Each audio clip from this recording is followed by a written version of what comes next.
अस्सलाम वालेकुम स्टूडेंट्स। इस वीडियो में हम रिमाइंडर थ्योरम पे बात करेंगे कि रिमाइंडर थ्योरम क्या है और इसको हम प्रूफ करेंगे बड़े आसान और इजी तरीक़े से एक्सप्लेनेशन के साथ। तो आइए शुरू करते हैं। तो सबसे पहले हम देखें कि इस थ्योरम में क्या है। स्टेटमेंट इसकी है, if a polynomial p x is divided by a linear divisor x minus a then the remainder is p a. इसमें पहली जो स्टेटमेंट है यहाँ कॉमा तक, ये हमें गिवन है, यानी यहाँ पर हमें जो चीज़ें गिवन है वो दी हुई हैं, और जो दूसरा हिस्सा है इसका है वो उसमें जो चीज़ गिवन है वो गिवन नहीं बल्कि वो हमें प्रूव करना है। तो हमें यहाँ पर गिवन क्या है, polynomial.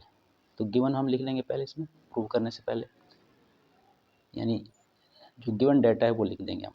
Given P x is a polynomial और X minus A is a linear divisor. Linear divisor ये पॉलिनोमियल है, कोई भी एक्सप्रेशन है। एक्स माइनस ए डिवाइज़र है, लीनियर। लीनियर का मेन मतलब होता है कि जो वेरिएबल है उसकी पावर 1 होती है, यानी इसकी डिग्री 1 है। ये दो चीज़ें यहाँ पर गिवन है। हमें प्रूव क्या करना है, प्रूव ये करना है कि पी ए इज़ रिमाइंडर। इसके लिए हम अब प्रूफ शुरू करते हैं। तो सबसे पहले हम देखेंगे, let q x be the quotient. क्योंकि जब हम किसी चीज़ को डिवाइड करते हैं किसी दूसरे नंबर से तो कोई ना कोई कोशंट होता है उसका। तो कोशंट कैसे होता है, अब यहाँ देखिए, अगर हमने डिवाइड किया है 36 को 5 से, 5 7 35, ये 1 हाफ, इसको हम कहेंगे पॉलिनोमियल। ये हो जाएगा कोशंट। इसको हम डिवाइडेंड भी कहते हैं, डिवाइडेंड। ये डिवाइज़र होता है और ये रिमाइंडर होता है।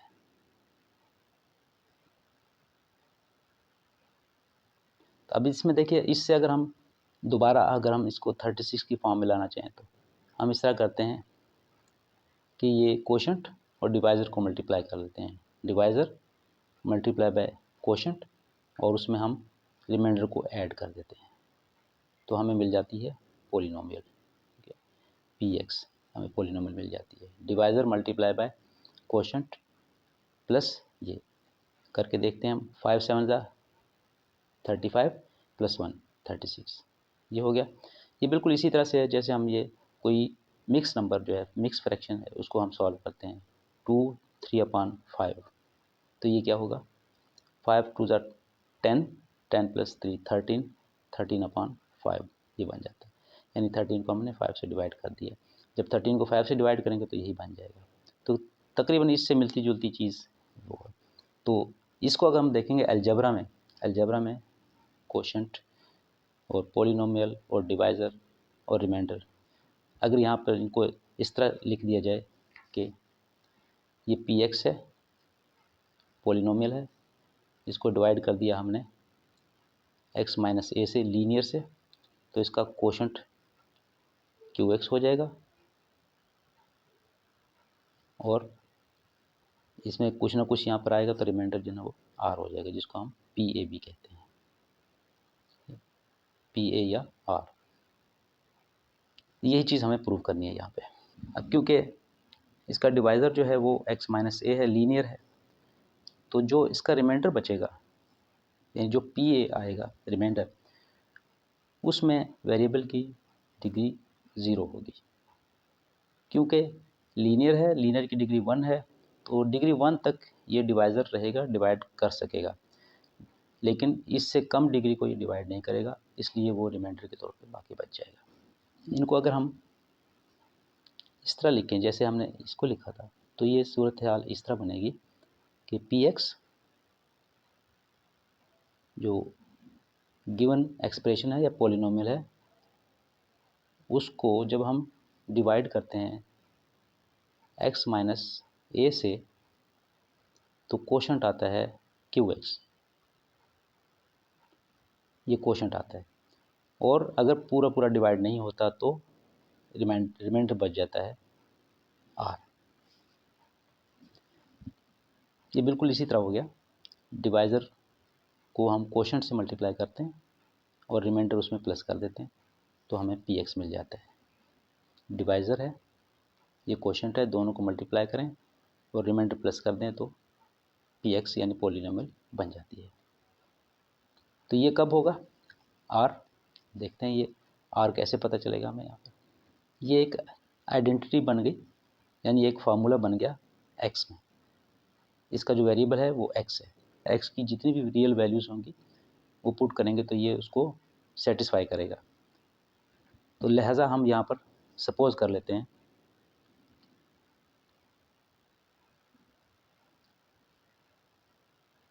Late the identity